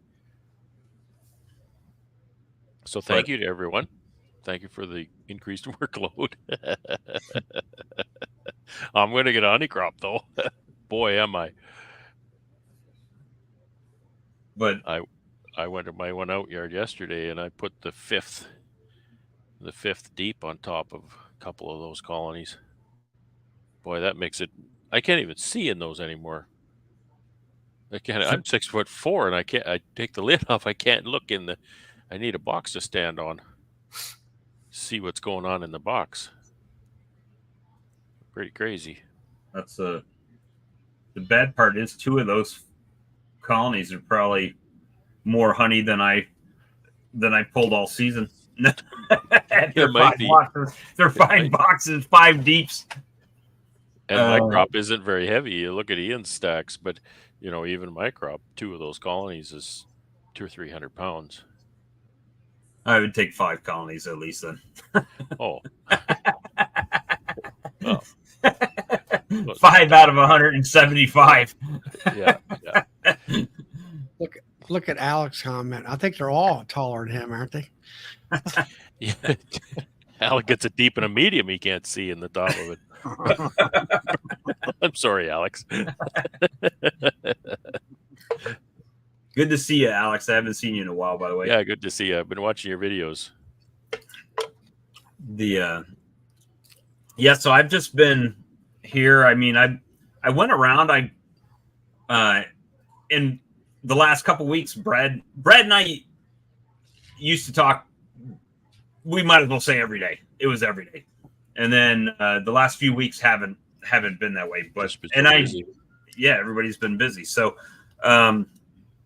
I went out, and a lot of those nukes that I was worried that were too small and just wouldn't building up, they're gone. They're hold on. Yeah. Sorry. Cat was demanding attention, and I didn't want to give it to her right now. And so they're gone. But this is typical here. I don't know everybody else's, but this time of year, if you remember last year, even with Ground Zero colony, it was dead hive walking, right, before I put the tablets on it. And it was this month that July and August is when I typically lose colonies. So if I'm going to lose colonies, it's usually right now. And then I'll get the spring, didn't quite have enough feed on them, right? So I did well at the spring losses. Everything I lost was pretty much late season, like now, which is better. If you're going to lose a colony, for me, it's better to lose it now before I feed them all winter long. Absolutely. So, with that being said, again, I had queens that had been in 2 months. No, I'm sorry. When did I get those? May. 2 months. 2 months and a week that I got from Jose that I made little splits because it was right in the middle of the honey flow. And I have some of those are alive, but probably 50% of them are gone, right? So I don't know if it was my light splits, but if it was, then why did 50% of them do well and 50% didn't do well? Or if it was hot shipping or the queens didn't do good, I don't know. I'm not placing any blame. I just don't know why those. I have a hard time with Jose's queens. And I don't know if it's the cross-country trek that they do to get here. I don't know why they just don't ramp up like some of the other queens that I've done. But by far the best queens that I've ever had in this yard are the ones I grafted myself. Yeah. That doesn't did surprise well me a little bit. And no shipping stress, no nothing. And you can select what you're going to breed from. I mean, there's been some talk, and I don't know whether it's been proven or not, but local queens and knowing their environment, or I don't know. That has been proven, Charlie, and what they've narrowed it down to was the local strains of the viruses and whatnot that they put up with. Ralph Rooker did a presentation on that at the National Honey Show, and he talked about that. There was testing done in, I think, the UK, and also there was testing done in the US. And there was something done in Georgia or someplace like that, and they were talking about. They did it in down in Georgia area, and they did it up, I think, up in the Midwest or something. They found that the distance was only a few hundred miles right? Well, It I could think make a in difference. Georgia they had kind of, now I don't know whether this was a hypothesis type of thing or what, but they were basically, hey, the local bees here, if they're sick, they know where to find the plants to make themselves healthy again. And if you take that same bee or whatever queen, and like you say, ship it 400 miles up the road, it doesn't know the environment up there. Or maybe there isn't plants in the environment that's in now in order to help them. You know, who knows? Don't know. But I want to brag a little bit, Bob. Um, I got 40 martingales sitting in my apiary right now. Who wouldn't love that? Carrie's queens. You bet. You betcha. Brand new, fresh, mated like 2 weeks ago. I'll jump in the truck. I'll be there in about 5 days. I'll throw them in a ventilated secret box of some sort to smuggle them across the border. She's going to become famous now. You're going to make her famous. Yeah, Got to I get went a over- Martindale queen. A Martindale queen. I went over last week and she helped me load them in the truck and came home. I was pretty proud. Hell, just find you an Yeah, immigrant. They don't check them. Put them on him. Well, I was going to ask Ian that, or maybe you can tell Brad, is does Ian and them guys like track their lineage of their queens in order to? I believe they do. I really can't speak any more to that than just saying that. But yeah, I believe they do. They do have tracking. They do have records. I don't think they're super tight and meticulous about it, but I believe they do have. Well, I mean, I do know by the videos that they what do you call it, grade their breeder queens. They, you know, she's pretty meticulous about this one here is definitely makes the grade. This one here is close but not good enough. Yeah, and that kind of stuff. Every one of these little nukes that I brought back, it has tags on it, has pins on it, and numbers and things. And she told me when I went there, she said these tags and numbers and things don't mean anything to you. She said they're just for me, just for my tracking. So so definitely she's tracking something about them. That's really. I know she definitely is tracking her acceptance rate, right? You bet. Her returns and everything. So you bet. And I haven't gone through these. I don't think every one of them is laying or laying well. So I don't know. It might end up being 35 or something. I don't know. But I picked up 40, and I'm very excited to go through them. I might start that tomorrow. I have to visit an outyard still tomorrow, so we'll do that, and then maybe I can tie into the martingales. And I have to get them in 6-frame equipment. They're in 4-frame equipment, so they need space. They're packing that up really hard. It's going to be very challenging to get them out of those boxes. What about the yard with the baby bears? I've been watching. I haven't seen them again. I'd be worried to death. I am. That's why I have cameras. That's why I have cameras, and I check every morning so I can go and put them upright if they knock them over. Wouldn't take much of a push to push a hive that's 6 deeps high, including the brood chamber. To push that over, it wouldn't take much. And it'd be a domino effect. Everything's in a row. It would just clunk, clunk, clunk, clunk. Should be a lot of weight in there, though. So, well, yeah, that's what keeps them up, is they're so heavy. But a big old bear to lean on that wouldn't take that much.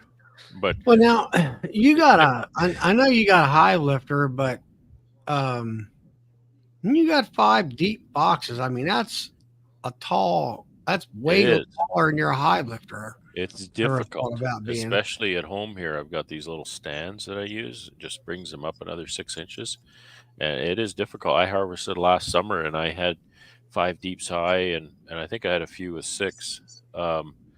And it was difficult with the hive lifter because I don't want to lift, 5 deep supers loaded That's It'll 500 lift. It'll pounds. lift 4. I've lifted 4 with it, but I don't want to because So you talking about 5 honey supers or 5 altogether? Yeah. 5 full honey supers. And they're deeps, Yeah. Brad. So How many you know brood boxes you got? Just one? One. one. Yeah. You're doing the single brood management. Single brood chamber management. Yeah. You know, So I you're right. You're right that Hive Lifter, the way, like the geometry of it, it's a very, very well made machine, and I highly recommend it. However, everything has limitations, and when I tie into a stack, you know, I can't lift very high to get up to only lifting 3 deeps off of a tall stack. I have to lift 4 deeps off a tall stack, and then I go to put them back on. You know, if I'm setting escapes, I can't. You know, I'm not going to lift 5 deeps to set an escape. You know, I may want to do it in two sections. So it's challenging. It definitely is challenging. Which one do you have? He's got What do they call it's it, got a Charlie? B1. It's a B1? B1. Yeah, it's the first It's like iteration. Joey's. Yeah, I think it's exactly Oh, okay, what like Joey has. the dolly. Is yours, Joey? Is yours galvanized steel or is it aluminum machine? It's you're fairly muted, heavy. Joe. Yeah, you're muted. I think it's a little of both. Does it have? Okay, let me ask you this: does it have the winch? Is it a strap or a rope? It's a rope. Okay, so that's the aluminum one. I don't think it's quite as tall as the one I have. My buddy bought one of those, so I'm kind of familiar with it. My winch is a strap, and I think it will actually lift a little taller because it's a fairly tall unit, and it's heavy too. It's galvanized steel. Yours is largely aluminum. It's fairly light. It's mostly aluminum. There is a few parts on it There's some stainless galvanized. parts on it, probably. Or it may be stainless. Yeah, well, mine is all galvanized except for the arms are stainless. But it's heavy. It's really heavy. When I load it in the truck, I tip it over onto a pallet and then lift with my tractor and put it in the truck. It's heavy. Dang. I can lift it in the truck, but I don't want to. It's heavy. I mean, I understand why you use You want those. to have to use it to break it out.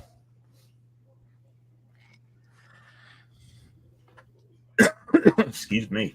What are you saying, Charlie? Well, I mean, I use fume boards, and I know that you guys are setting bee escapes because you got multiple yards, and you can set this yard up and then leave and go and come back, and you doing it in certain days. But would it be more quicker, I'll say, by fume boarding? Well, I use both. Do you? Fume boards have limited effect for me sometimes because I'm generally harvesting a little bit later in the season, and it might not be very sunny. I quite often find a problem if I'm trying to use fume boards that is not really that warm and sunny for the sun to shine on that thing and to warm it up. So that's one. Well, what about the bee escapes? I heard it. What was it? Don't they have a weather kind of affects their efficiency too, don't they? What affects their efficiency is the lack of honey flow. If there's no honey flow, then they don't work very well. So I've got to catch just the tail of that flow that happens here.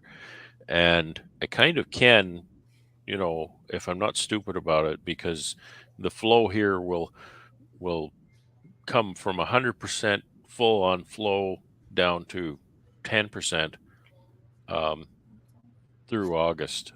And I'll still get a little bit of honey through August. But if I don't wait too long, I can hit the end of that flow with my bee escapes, and they'll work well.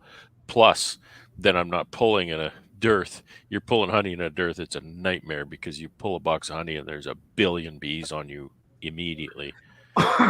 So I really hate that part. Last year's harvest was textbook. It was just perfect.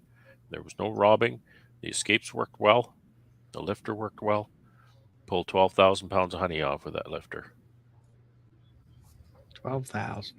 Yeah, it worked hard. They saved my back. Oh, absolutely. Yeah. I don't know. I'll tell you, in your situation, I think I'd be finding myself some kind of easy loader, Find an easy a loader. used one or something. I'm too old. Or how about some help? Yeah, help would be nice sometimes. All his help's down in South Carolina. That's right. That's right. I just had a guy offer today that he could pay for his honey by working it off, and I said, "Sounds good to me." I'll take advantage of anybody who wants to work. Yeah, I mean, I'm in the same. I mean, most of us are that same boat. I mean, I mean, 100 and what is it? 175, 200 hives that you got Well, here. to count everything is about Pretty much doing it all 175 by now. yourself. Yeah, it's too much. I need to. I don't pull see how back a you little. do it. I mean, I do what little bit I do here. I don't Well, know. I A lot don't of work times an- I'm I don't work working it. another job though, right? I'm. This is 100%. I mean, I have to still work the sales and distribution part of my business, so I'm still taking a day to go and do deliveries and whatnot. So there's still that.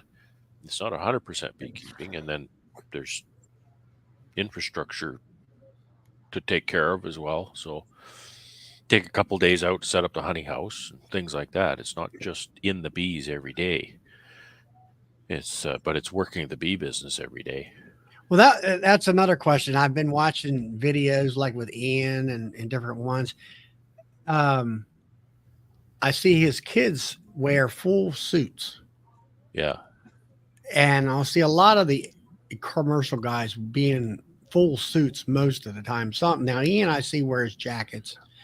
Is that because the sheer number of bees that are out in flight that I think it's mostly because the people I see in full suits are not the full-time beekeepers, right? Because it's the employees. It's a lot of people around here are temporary employees, and they'll largely be in full suits a lot of the time. I can't even hardly stand to be in a jacket. I don't own a full suit. So that's really the difference. And Ian doesn't. I don't think I've seen Ian in a full suit. He'll wear a jacket sometimes. yeah. He probably buys a lot of them full suits for all them college kids he gets to go. Well, he does, and Yeah. and I think They may be wearing I hate to short speak pants for him, on. but my impression is that when No, he that's gets right. those school kids to work for him, whether it's his kids or whether it's school kids that he hires from town, then he puts those in a full suit. He wouldn't, because I mean you're going to get stung, right? And if you're wearing a jacket, you're going to get stung. If you're wearing a veil with t-shirt and shorts like I am, you're going to get stung more. I had one of them jump on me today. I was trying to put supers on, open the lid, and holy cow, they chased me back to the truck. But you don't want that kind of experience. I didn't think that kind of stuff happened to you. Oh yeah, it happens to me. Don't you worry. It took 3 or 4. You guys, you're out there in the shorts all the time. Oh, they don't. They're friendly bees. You weigh the two, right? Do I want to have heat stroke or do I want to get stung 10 times today? And it's kind of like, well, I'll take the stings. Because Bob Binney doesn't wear a full suit. Actually, Bob Binney wears coveralls and a hat and veil. Yeah, that's right. That's so right. Darren put that he wears a full I don't know suit. how he can wear coveralls. It's got to be hot there. Well, I mean, let's be honest. In Bob Binney's videos, I see him checking some frames, but is Bob really lifting and doing much of that work, or is his team doing that for him? I'm a Selena does it Canadian. for him. I'm a Canadian. I know how hot it is there. I can't go out here at 30 degrees in a t-shirt and shorts. I can't stand to be out there. I'm Canadian. I'm melting. Yeah, I just had a jacket on yesterday, and when I came back inside, I was soaked all the way through. And it's and still took some stings, right? Because for some reason, and maybe we need to find somebody that will make a longer jacket, because do they not understand when you bend over, that back of jacket is not longer. It pulls up and you get zapped right along the pant line on the love handles. Like that's where I usually get it. Is your jacket quite baggy? Yeah, it is actually. Because I have two Ultra Breeze jackets. One's like I'm a big fella, you know that, and one of them's a 3X and one of them's a 4X. The 3X fits like I would think a normal jacket. If I were to have a jacket, just a leather jacket or something, the 3X fits about like that. The 4X is very roomy, and I find that it goes down plenty far to not ride up like that when you're stooping over. Yeah, I bought my my last jacket I just bought from Hilco, and I bought it. I went by the size of the chart, and I thought I was getting the right size. Well, it's too big, but it does go down real low. Yeah, too So- big and not too much of a problem, is it? No, because it goes way past Yeah.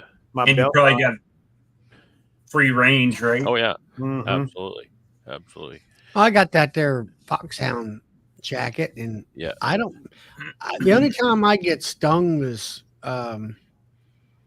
I don't know, like around the wristlets, they'll get in between the glove wristlet and where you're bending your arm or whatever, and they'll kind of bore down in there trying to get up your glove, and they'll sting you there maybe once in a great while. And I don't know, as far as the overall jacket, I don't really get stung there. What did you get again, Charlie? Did you get a 2X or 3X or what did you get? Gosh, I don't remember now. Remember?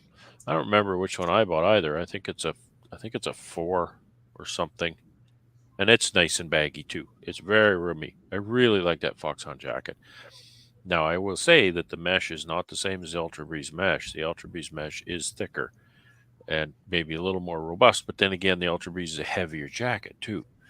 The foxhound is not nearly as heavy as the Ultra Breeze. It's a nice jacket.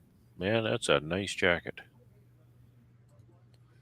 But I don't hardly wear it. I've worn it like 4 times, so it still looks new.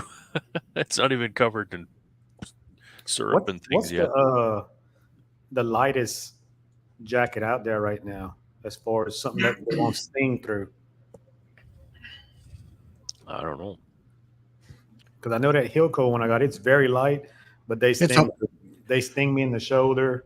Like if wherever the jacket touches me, Is it a mesh? Is it the 3-layer mesh? it looks like just a 2-layer type mesh. There's not 3 layers. Or is it like a perforated fabric kind of thing?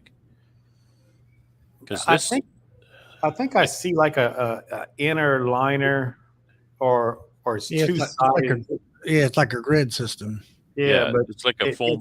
It's like a foam it's- rubber grid yeah. inside. It's a few millimeters squares, and then But it's on not- each it's not- side it's a screen, like a bug screen but kind of it's thing. not thick at all. And they if my shoulder's tight, they will sting me through the jacket on the shoulder.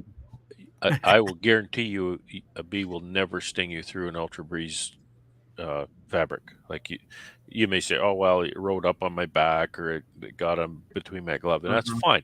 But I will guarantee you they will never be able to sting you through an Ultra Breeze jacket. Yeah, at all. they sting you through this It's Hilco 9 when they o'clock. will sting you. That's Yeah. why Because it's a thicker fabric, and there's no way a bee could get through that fabric. Mhm. Mine's a 4X, Brad. Or okay, Well, as Yeah, he's- somebody's phone or something just told us it's 10 o'clock. That means we've been going for 2 hours. So thank you for whoever's warning that was. I think it was probably Brad's because he's got the no, system. What? No, my Apple tells me on the hour what time it is. Oh, okay. It's a Mac computer, and it's set up. I forgot how it got set up, but it tells me every hour what time it is. But I need to go to bed. yeah, so I'm going to go ahead and stop the live stream for this evening.